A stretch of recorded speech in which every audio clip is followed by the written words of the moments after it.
I would have thought that this motion should be a Senate motion. All of us in these chambers, we are all co-sponsors. DSP, I think you are amending the prayers. Now every senator in this chamber is a co-sponsor. Is that what you're suggesting? Okay. Amongst other things, that we all are made co-sponsors. We need to be made co-sponsors, Mr. President, because one, these children out there who are on the streets, they are our children. Not only the ones on the streets here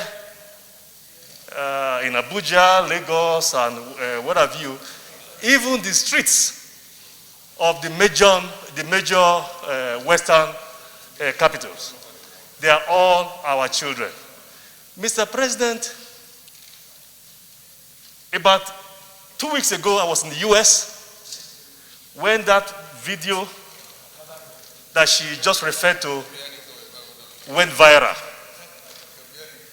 That incident, Mr. President, occurred not only in my Centurion district, but actually in my own local government area.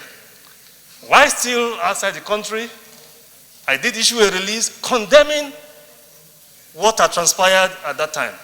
And Mr. President, I don't know of anyone in this country who supports the activities, the illegal activities of SARS.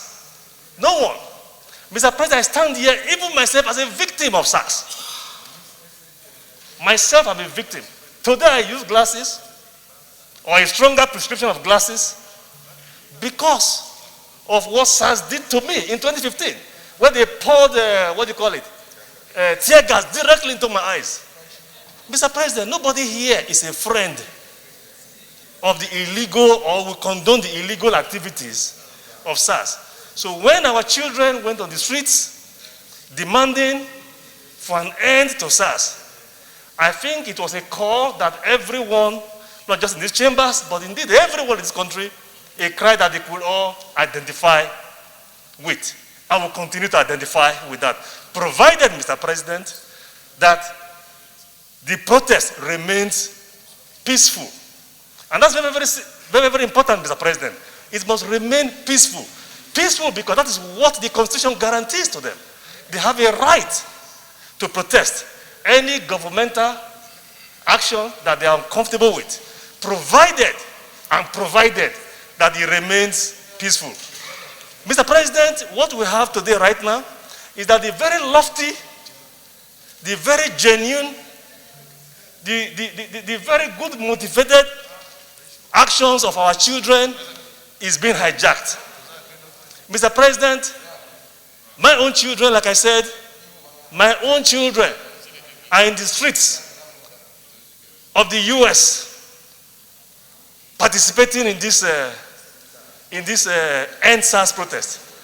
But I can tell you, Mr. President, I am not sure that my kids are in support of those who have hijacked this protest to go release prisoners, from the prisons. Mr. President, I come from a judicial family. I can relate, Mr. President, to the plight of our judges. Those judges who tried those cases, those judges who convicted, and those judges who sentenced some of those people to prison in the two Benin prisons. I can tell you, Mr. President, they are not sleeping well tonight. And they have every reason to be worried. But Mr. President, I'm not sure that this is what our children wanted. Mr. President, I urge, and I'm sure we'll come to the prayers, that they should remain lawful. The protest should remain lawful. The protest should remain peaceful. While they give government the opportunity to address these demands. Mr. President, as I understand it, the first and most critical demand they wanted was end SARS. That is a demand, Mr. President, do I say uncharacteristic? Not really in his character as such to act with such immediacy, but because Mr. President also agreed with us that what was going on, the activities of those SARS was illegal and not tolerable, Mr. President acted swiftly and ordered that SARS, as a tactical unit of the police force, be disbanded. Mr. President has done that. Mr. President, we didn't stop there. They came with a further demand, I think 5 other requests, as is within their rights. Mr. President has also accepted and approved those requests.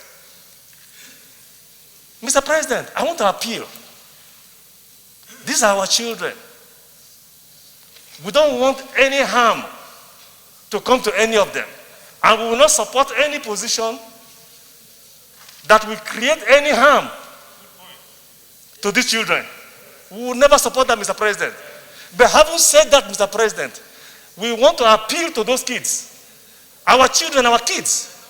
They should give this government the opportunity to address these issues.